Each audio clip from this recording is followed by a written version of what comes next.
Erythritol linking to heart attack and stroke study. Sobrang dami ngayon yung nababother because of this new study na napublish in CNN and also other journals na nagsasabi na ang erythritol ay linked daw to heart attack and stroke. So yun yung pag-uusapan natin today, especially sa ating mga members ng Life Without Rice and Low Carb Feasting and Fasting community na alam natin ang erythritol is one of our friends when it comes to starting this way of life kasama ng monk fruit, ng allulose at saka ng stevia because those are mostly somewhat meron silang safer profile.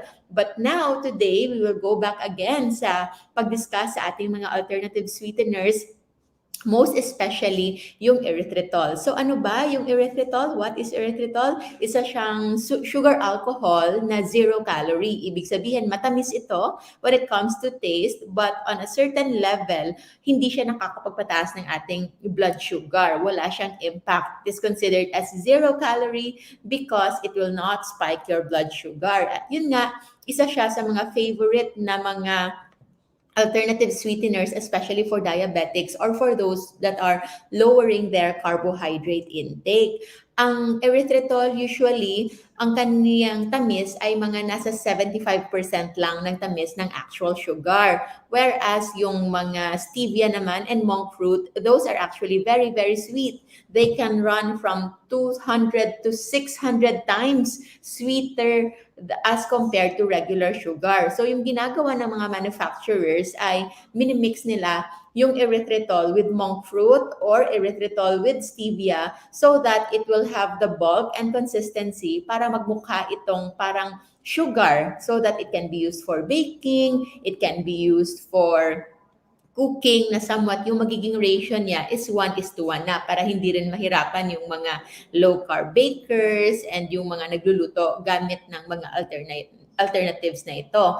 And so, nakita sa study na after 3 years daw, merong increased risk of heart attack and stroke yung mga taong nakitang merong mataas na level of erythritol in their bloodstream. Because by nature, naturally, gumagawa pala ng erythritol yung ating katawan. But it should be on negligible level. Sobrang baba ng level. So, we will go through one by one the things that we will consider when it comes to erythritol in general and at the same time, yung ating study dito. So, reminder, okay, erythritol po is in our caution list. We never said that it is always safe to take erythritol. If we will go back to our food list, titingnan natin, I will show you just to remind you kung bakit nasa caution list yung ating erythritol. It is here in this, yan, in our food list. So, dalawa to ha. So, this is our food list. So, reminder, yung ating alternative sweeteners, condiments, zero calorie, drinks, allulose, stevia, monk fruit, erythritol, yung mga soft drinks na zero sugar, lahat ng artificial is in our caution list. So remember, nasa caution list po natin yan at never nating sinabing nasa safe list natin siya. So, sino lang yung parang allowed na gumamit ng erythritol? Bakit nasa caution list natin ito? I will remind you of our levels of low carb. So, we have 5 levels of low carb at kung kayo na-diagnose pa lang with illness, meron pa kayong sakit, you are actually not recommended to take those na nasa caution list natin. Eto, I will enlarge this for you to see. So, if kayo ay meron pang serious illness, kailangan pa ng healing, cancer, metabolic syndrome, diabetes, meron ng signs of end-stage na mga organ damage, dapat nasa level 4 and 5 lang kayo. So, level 4 and 5 means dapat yung kinakain natin ay nasa safe list lamang. And only when you are already healed or nag-maintain na lang kayo ng inyong healthy weight and your healthy na pangangatawan, or if you're a growing child na just cutting on your sugar, or if you are a normal na pregnant woman, then you can accommodate some of those in the caution list, including yon. So, all items na nasa animal products, na low-carb vegetables, and some low-carb goodies. Now, when it comes to some, ibig sabihin, hindi sobra-sobra dapat. You have to consider amount and frequency. So, that is why nasa caution list. Even those who are recommended or parang allowed to take those, ay dapat conscious pa rin sa dami at frequency ng pagkain nito. So only healthy or generally healthy individuals are recommended to accommodate it. Now we will go back to the study. So those two are the important ones when it comes to inherent characteristic ng erythritol. It's in our caution list. Never tayo nagsabi na it is safe to consume, especially every day of your lives in high amount that you may be consuming it or the ones na kinukonsume sa study na yon. Number two, dapat if kayo ay meron pang in need of healing, meron pang kailangan ayusin sa inyong katawan, then all the more you have to avoid first those in our caution and our, of course, danger list. So going back to this study, ito yung actual na article niyan. This is just the, ito lang yung kanyang abstract. So, artificial sweetener erythritol cardiovascular event. So, to summarize the results sa inyo, yung sa study, we have to emphasize that it is just association, not causation. So, anong ibig sabihin yan? Yung merong mga taong na nakita nila sa study na merong mataas na level of erythritol sa kanilang katawan, ay nakitaan nila na meron ding higher risk of heart attack and stroke. Okay? So, yung major adverse events, major adverse cardiovascular events or MACE. So yun yung mga end results o yung mga outcome na nakita nila, but it is just association. Yung mga nagkaroon ng heart attacks and stroke are also seen na meron ding mataas na level of erythritol sa kanilang katawan. But it's not cause and effect. It doesn't mean na ang erythritol mismo ang nakakapag-cause ng heart attacks and stroke na yon. For all we know, baka yung level of inflammation nila ay sobrang taas na din to begin with. And of course, hindi natin alam that there might be other factors involved, which we will discuss in a short while. But in this study, it is not a strong link na causation. Hindi siya cause-effect. It's just an association. So these are the words that we have to be careful, especially kapag nagdadissect tayo ng mga articles, journal articles, because the title sometimes, okay, the title can make you jump into conclusion na baka hindi naman talaga ganon ka-appropriate sa kanyang totoong fine details sa study na yan. And number 4, sa study na ito, ang participants na merong poor outcome ay meron na palang cardiac coronary heart disease. About 75% sa kanila, nung sa simula pa lang ay meron ng heart disease to begin with. And about 1/5 or 20% of them ay meron ng diabetes. At yung edad nila ay nasa 60 to 70 years old na. So generally, they are already high risk. So for all we know, even without erythritol, baka yun talaga yung kanilang outcome because of their high risk profile na nga. So if you, again, we go back na kung ikaw ay generally healthy, then all the more you can accommodate it. But if you are not healthy to begin with, then all the more you should be cautious. Now, yung study ginawa nila sa mga meron ng may sakit. But to check kung paano nagkaka-possibly lead into heart attack and stroke, yung erythritol ay nag-examine din sila ng epekto nito sa mga taong walang sakit, on normal individuals. So, on healthy individuals, they studied na nakita nila na yung clotting factors or yung pagkakaroon ng build up or pagtitikin ng blood sa loob ng katawan ng isang taong normal, after intake of erythritol ay mas nagiging malapot ito, leading into increased clotting, leading into thrombosis. So yun yung nagkakalid ng pagbara sa ugat. However, you have to take note na yung study nila, while this one, yung study among unhealthy individuals, yung meron ng sakit, ay nearing 3,000 yung population. On this study, yung kanilang N o yung kanilang population, so this one, N volunteers, is just, look, 8 lamang. So 8 is just very, very few people for you to drive into conclusion right away. So nasa 8 people lang yung kanilang kinuhang volunteers, and take note, it is sustained and marked intake. Ibig sabihin, continuous yung intake nila at sobrang taas ng kanilang intake for up to what extent? Yan, tingnan natin yan. But just in here, you can see that after mark, marami at continuous na intake for more than 2 days. So these are the numbers that you have to take note. N is the number of participants. So 8 lamang yan as compared to the unhealthy participants na more than almost around 3,000 yung participants. So yung ginawa nila on healthy individuals are just around 8 individuals, and mark and sustained, sobrang pinataas talaga yung kanilang intake for more than 2 days, at nakita nga nila na merong clotting na nag-increase yung clotting tendencies, okay, ng dugo ng mga healthy individuals na yon. So those are the things that you consider sa pagtingin ng study na ito.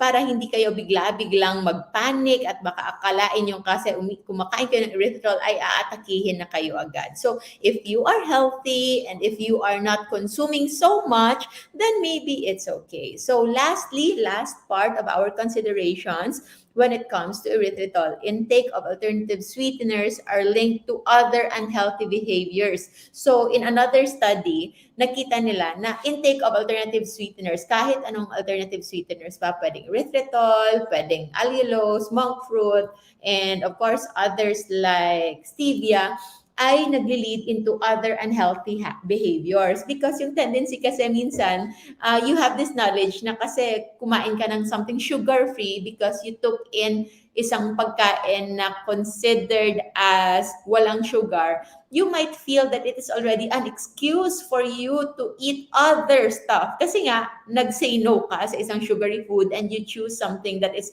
sugar-free. So, in those studies, and it is the basis also why ever since then, hindi talaga natin ina-allow to be in the safe list yung mga alternative sweeteners because it is linked into other unhealthy behaviors tulad ng overeating. So, not because it is sugar-free ay pwede mo na itong kainin in buffet style, unlimited level. And of course, nakita din natin na kung kapag parati kang kumakain ng mga artificial sweeteners na ito, you are also bound to crave other processed food. So, hindi ka nga kumain ng isang chocolate na merong sugar, but you ate a stevia sweetened na chocolate. But after that, baka mag-crave ka ng chips, baka mag-crave ka na rin ng zero-calorie soda, yung mga diet soda, and those may have additional risk because of their chemical content. So,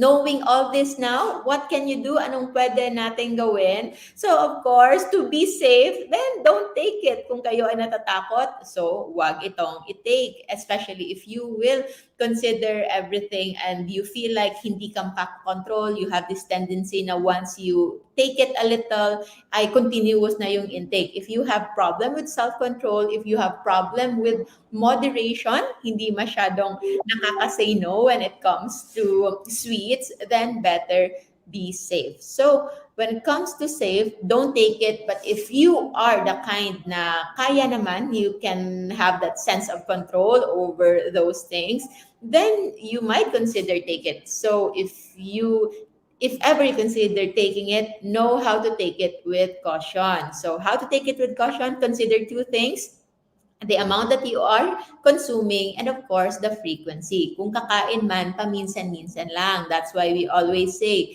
that these caution list, these alternative sweeteners, ay pwede namang maka-accommodate maybe on special occasions, okay? And make sure that it's really special. So, yung weekly na Friday night, hindi yun special because Friday happens every week, okay? So something special like your birthday or your anniversary, if you really wish to have those celebrations, pwede yon.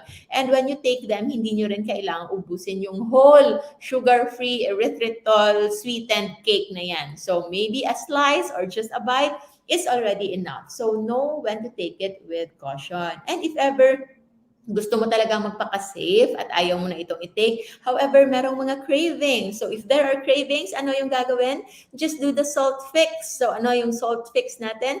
Just get a pinch of salt, put it in your mouth, drink a little, or you can combine, pwede mong i-combine yung asin sa inyong tubig and then you can take it, observe for 5 minutes. Usually the cravings for sweet will be gone. This is because wala naman talaga tayong real need for glucose because kapag kayo ay fat adapted na, especially if you're on low carb already, your body can just create its own glucose through the process of gluconeogenesis. Kayang-kayang gumawa ng sariling glucose ng ating katawan. But what we need regularly is actually sodium. Sodium galing sa salt is very, very essential. It is very important. So, merong isang author din, si Doc Nico, and then he made a book on ating entitled na Salt Fix. So yung Salt Fix na yan ay pwedeng-pwede nating gawin whenever we have those cravings. And of course, we have our last thing that you can do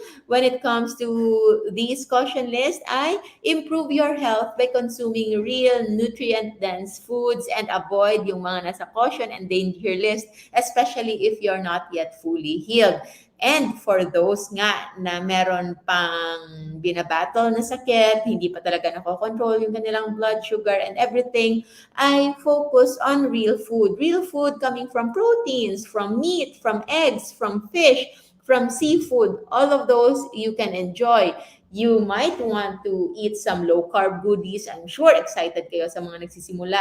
Pagsimula nila ng low-carb, bili agad sila ng mga low-carb baking na ingredients only to realize na kapag kayo ay nagsisimula pa lang, you're not actually advised to take in those because the tendency would be for you to just eat those not nutrient dense. Yes, they are low carb, but they are not nutrient dense. Yung tendency, mabubusog ka, mapupuno yung tiyan mo, but your body is not actually getting all the needed nutrients, all its needed na mga vitamins and minerals that you can actually get from real nutrient-dense food. So, as a reminder, I will show you our food list para makita ninyo. So, reminder tayo, our food list is still there. Pwede nyo siyang ma-download in our website at www.jgrtanmd.com. Pwede nyo ma-download yan. It's in PDF file so that pwede nyong malagay sa inyong bahay, inyong kitchen, pantry. And we also have the